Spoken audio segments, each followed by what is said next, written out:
सो ये है barrel ware house. ये एक छोटा वेयर हाउस है जो 450 कैपेसिटी है। तो यहाँ पे एक्स बर्बन बैरल्स हैं, अमेरिकन ओक या फ्रेंच ओक बैरल्स हैं। और जैसा कि आपको पता है कि अगर वो लेस देन 2 मंथ्स है तो ब्लांको है, 2 to 12 मंथ्स है तो रेपोसाडो है, 12 months to basically 1 year to 3 years है तो अनिहो है, और 3 years प्लस है तो एक्स्ट्रा अनिहो है।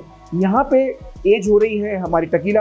एज यू कैन सी यहाँ पे ये स्टोन का बना हुआ है और अंडरग्राउंड है, तो इसीलिए इसको कूलिंग की जरूरत नहीं पड़ती।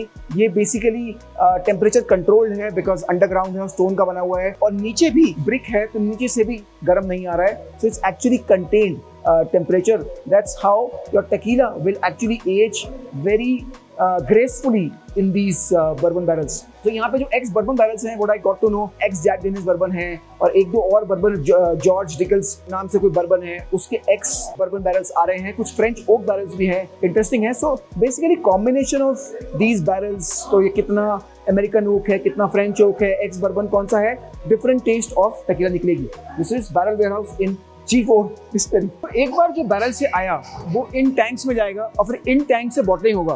This is about 10,000 liters of tank. So one tank is essentially one batch. As you can see, this is where the bottling is happening. Each bottle is labeled, packed. This is assembly line of bottling, getting packed and put it in a box. So this is where the quality is checked before bottling. This is full with tequila bottles and it's getting sealed now for delivery. तो यहाँ पे actually G4 में बहुत sustainable तरीके से they want to give back to the nature and काफी sustainable तरीके से टकीला बना रहे हैं। They use a lot of gravity, इसलिए different फ्लोर्स पे हैं, so they less use of pumps.